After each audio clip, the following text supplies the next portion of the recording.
வணக்கம் மக்களே, அனைவருக்கும் இனிய வணக்கம். இன்றைக்கி நாம் இந்த வீடியோவில் எதை பற்றி பார்க்க போகிறோம் அப்படின்னு பார்த்தீங்கன்னா, தமிழக அரசு போக்குவரத்து கழகங்களில் வந்திருக்க வேலைவாய்ப்பு செய்திகளை பற்றி இந்த வீடியோவில் முழுமையாக நம்ம பார்க்கலாம். ஸோ நம்ம சேனலுக்கு புதியவராக இருந்தால் சப்ஸ்கிரைப் பெல் ஆல் செட் பண்ணி வச்சுக்கோங்க. சென்னையில் 3 தனியார் பணிமனைகளை அனைத்துமே தனியார் மயம் ஆக்குது. அங்கே 30 ஆண்டுகள் பராமரிக்க டெண்டரை வச்சுருக்காங்க. வடபழனி, திருவான்மையூர், வியாசர்பாடி ஆகிய 3 பணிகளங்களையும் முதற்கட்டமாக தனியாரிடம் திட்டமிட்டு வழங்க திட்டமிட்டிருக்காங்க. பணிமனை பராமரிப்பு மற்றும் பஸ்கள் பராமரிப்பு 30 ஆண்டுகள் தனியார் பங்களிப்புடன் செயல்படுத்த 1540 கோடி ரூபாய் டெண்டர் விடப்பட்டுள்ளது. சென்னையில் 500 பஸ்களை இயக்க அரசு எடுத்த முடிவுக்கு தொழிற்சங்கங்கள் கடும் எதிர்ப்பு தெரிவித்தனர். இதனால் தனியார் பஸ்களை இயக்குவது உடனடியாக அமலுக்கு வராமல் உள்ளது. ஸோ அதனால் தனியாரை வைத்து பார்த்தீங்கன்னா அந்த பணிமனைகளை பாதுகாக்கலாம், ஸோ அந்த பராமரிப்பு பணிகளில் தனியார் ஈடுபடுத்தலாம் அப்படின்ட்டு அரசு இந்த முடிவை கொண்டு வந்திருக்காங்க. ஸோ இந்த நிலையில் பராமரிப்பு பணிகள் எல்லாமே விரைவில் இந்த மாதிரி மாற்றப்படும்ன்றதை நமக்கு கொடுத்துருக்காங்க. ஸோ அடுத்து பார்த்தீங்கன்னா தொழிற்சங்கங்களுக்கு, ஸோ எல்லா தொழிற்சங்கங்களுக்குமே பார்த்தீங்கன்னா தமிழகம் முழுவதுமே இருக்கிற தொழிற்சங்கங்கள் அனைத்துமே இந்த கட்டுப்பாட்டில் கொண்டு வரணும் அப்படின்ட்டு நமக்கு சொல்லியிருக்காங்க. மக்களுக்கு பேருந்து இயக்க ஓட்டுநர் இல்லை, ஆனால் மேட்டுப்பாளையம் 1 கிளையில் ஓட்டுநர் கட்டுப்பாட்டாளரை பணியை செய்வது ஒரு ஓட்டுநர். இதன் நோக்கம் என்ன?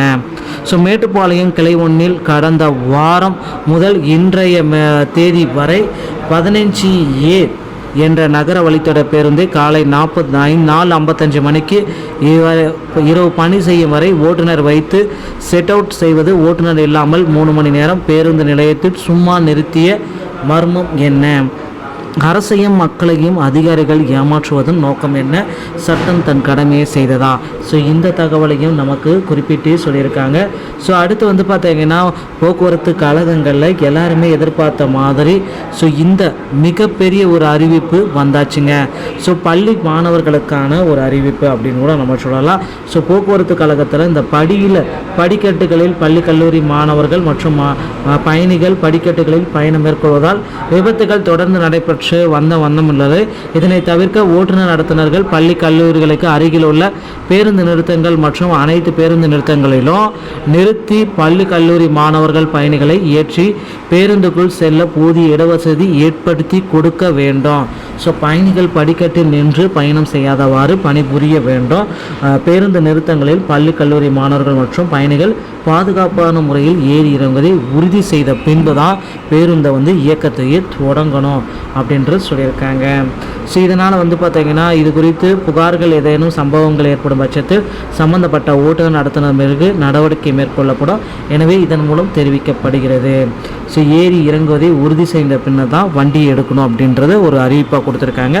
ஸோ இதுக்கு அடுத்து பார்த்தீங்கன்னா போக்குவரத்து கழகத்தில் நேற்று டிஎன்பிசி பார்த்தீங்கன்னா நமக்கு சில ஒரு டிஎன்பிசி மூலமாக நிரப்பப்படும் அந்த மேனேஜிங் போஸ்ட் டைரக்டர் பதவிகள் எல்லாமே அனௌன்ஸ்மெண்ட் பண்ணியிருக்காங்க.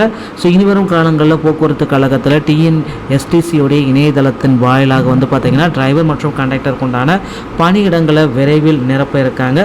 அதற்குண்டான ஒரு மாபெரும் அறிவிப்பை இந்த மாத இறுதிக்குள்ளார நம்ம நிச்சயமாக எதிர்பார்க்கலாங்க. ஸோ போக்குவரத்து கழகத்தில் driver, conductor, AE, JE, technical assistant இப்படி பல்வேறு தரப்பட்ட பணிகளையுமே நம்ம எதிர்பார்க்கலாம். ஸோ டிரைவிங் லைசன்ஸ் மற்றும் கண்டக்டர் லைசன்ஸ் நீங்கள் இன்னும் பெறாமல் இருந்தீங்கன்னா உங்கள் அருகாமையில் இருக்கிற ஆர்டிஓ அலுவலகத்தை அணுகி டிரைவிங் லைசன்ஸ் மற்றும் கண்டக்டர் லைசன்ஸை பெற்று வைத்துக் கொள்ளுங்கள். இது ரொம்பவும் பயனுள்ளதாக இருக்கும். ஸோ மக்களை இந்த மாதிரி டிஎன்எஸ்டிசி சம்பந்தமான செய்திகளை உடனுக்குடன் பெறுவதற்கு நம்ம சேனலோடு இணைந்திருங்கள். வீடியோ பார்த்தமைக்கு மிக்க நன்றி. அடுத்த வீடியோவில் இன்னொரு செய்தியோடைய உங்களை சந்திக்கிறேன். நன்றி, வணக்கம்.